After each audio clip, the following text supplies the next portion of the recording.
Due to inflation of the German mark and constant weakening of its value, the Lithuanian economy ended up in a complicated situation. At the end of 1920, $1 cost 70 German marks. At the beginning of 1922, the exchange rate was 200 marks, and in the middle of the year it was already 650. The trust in the German mark was continually falling. Purchasing power of residents was subsiding. Lithuanian commercial banks, which previously received the biggest part of their income from currency transactions, began to avoid this activity and started to invest into real estate and movable property, such as land and buildings, as well as into noble metals and security stocks of newly established industrial and trade companies, loan securities of the state treasury, and Lithuanian freedom loan bonds. A real threat to Lithuanian credit economics emerged, and for this reason, preparations for money reform and the establishment of its own issuance bank were quickly started. On the 9th of August 1922, the law of the monetary unit, which was signed by Aleksandras Stulginskis, the founding Seimas, the House of Parliament chairperson, serving as the President of the Republic, and Ernestas Galvanauskas, the Prime Minister,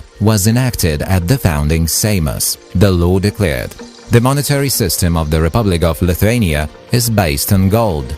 The litas is a monetary unit. 1 litas has 0.150462 grams of pure gold. The litas is made up of 100 cents. After 2 days, the founding Seimas also enacted the law on the Bank of Lithuania. The bank established according to this law is called the Bank of Lithuania. Its headquarters are in the capital of Lithuania. The bank's task is to regulate money circulation in Lithuania, make money payments in the country and abroad easier, implement a stable and steady monetary system in the Republic of Lithuania, and promote the growth of agriculture, industry and trade. The bank's capital of 12 million liters was made up to 120,000 registered shares of 100 liters each. This law gave the exclusive right to the bank to issue banknotes, 1/3 of which had to be covered by gold and the rest by easily liquidated valuables. The Lithuanian government became the founder of the Bank of Lithuania. 80% of the shares of the bank being established belonged to it. Municipal governments, associations and individual persons could be the owners of the other shares. A loan from a gold fund, the biggest part of which was made up of gold received from Soviet Russia in golden coins, according to the peace treaty of the 12th of July 1920, as a compensation for losses suffered during the war, was used for the foundation of the bank. A founding assembly of shareholders took place on 27th of September 1922. Pijus Grajauskas, Julius Kaupas, Juozas Paknys and Adomas Prūsas were chosen to be directors of the board. The next day, the President of the Republic signed the following law. Referring to the state's constitution, paragraph 49, and the Prime Minister's offering, I shall assign Professor Vladas Jurgutis to be the manager of the Bank of Lithuania starting the 28th of September of this year. Adomas Prūsas was assigned to be the deputy manager of the Bank of Lithuania by another act of the same day. Soon after, in Vyriausybės žinios, the government news, an order was publicized. Following law paragraph 2 on the Lithuanian monetary unit, I proclaim that starting the 1st of October 1922, a new monetary unit, the litas, shall be introduced. Signatory, Petrulis, the Minister of Finance, Trade and Industry. Litas banknotes started to be exchanged 1 day later, because the 1st of October was a Sunday.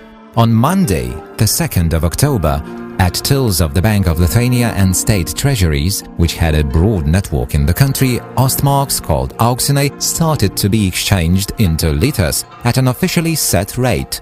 The exchange rate for 1 litas was 175 auksiniai. The gold content of 1 litas equaled 1/10 of gold content of the US dollar, and for this reason, $1 was worth 10 litas. The law on monetary unit required replacing the payment notes present in circulation into litas within 3 months after the monetary unit's introduction day. Residents who did not hurry to exchange the auxinae they had into litas and who did not believe in the reliability of the new national currency experienced big losses. Often during one day, the value of auxinae with respect to the litas depreciated by a few dozen auxinae. Because the rate of the German mark with respect to the US dollar was falling, the rate of auxinae was also changing.